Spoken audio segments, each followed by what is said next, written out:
పాకిస్తానోళ్లకు సాయం చేసిన టర్కీ పేరింటనే మన దేశంలో ఉన్న ఒక్కొక్కరు భగభగ మండిపోతున్నారుల్లా. పహల్గామ్ ఉగ్రదాడి తర్వాత మన ఆర్మోళ్లు పాక్ ఉగ్రవాదుల్ని మట్టుబెట్టనీకి ఆపరేషన్ సింధూర్ పేరు మీద ఆళ్ల ఉగ్ర స్థావరాల మీద అటాక్ చేసిండ్రు కదా. ఇక అప్పటికెంచి పాకిస్తాన్ కు మద్దతుగా నిలబడ్డరు టర్కీ దేశపోళ్ళు. మన మీద దాడి చేసేటందుకు కావలసిన డ్రోన్లు, బాంబులను కూడా పాకిస్తానోళ్లకు సప్లై చేసిండ్రు టర్కోళ్లు.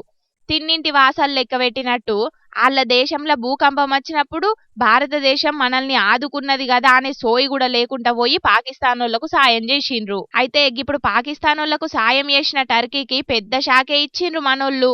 ఆళ్ల దేశంకించి ఎసొంటి వస్తువుల్ని దిగుమతి చేసుకోవద్దని డిసైడ్ చేసుకున్నారు. ఇప్పటికే ఆళ్ల దేశంకించి వచ్చే యాపిల్స్ ను కొనుడు బంద్ పెట్టిండ్రు పూణే వ్యాపారులు.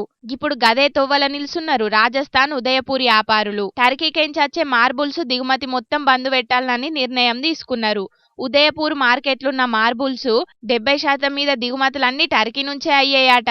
కానీ మన దేశాన్ని వెన్నుపోటు ఒడిచినందుకు మేము నష్టపోయినా మంచిదే గాని ఆళ్లతోనైతే వ్యాపార సంబంధాలు తెగదెంపులు చేసుకోవాల్సిందేనని గీతీరుగా ఆలోచన చేసిండ్రట. కానీ పాకిస్తానోళ్లకు సపోర్ట్ చేసినందుకు టర్కోళ్లకు మనోళ్ళు ఇచ్చిన దెబ్బ అదుర్సున్నదిలే. కానీ ఒకటే దెబ్బకు రెండు పిట్టలన్నట్టు గీ దెబ్బతోని అటు టర్కీ ఆర్థిక వ్యవస్థను నాశనం చేసుడే కాదు, ఇంకెవలన్నా పాకిస్తానోళ్లకు మద్దతు ఇయ్యాలనే ఆలోచన చేసే దేశాలకు కూడా గట్టి వార్నింగ్ ఇచ్చినట్టయింది.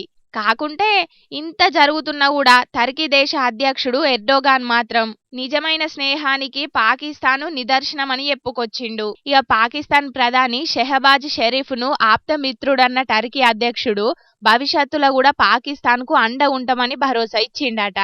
ఏందో ఏమో పోన్రి, పాకిస్తాన్ ను నమ్ముకుంటే కుక్కతోక పట్టుకొని గోదారి ఈదినట్టేనని తెలిసినా కూడా ఇంకా ఆ దేశం చుట్టూ తిరుగుడైందని చాలా మంది టర్కీ దేశం మీద గరానికత్తున్నారు.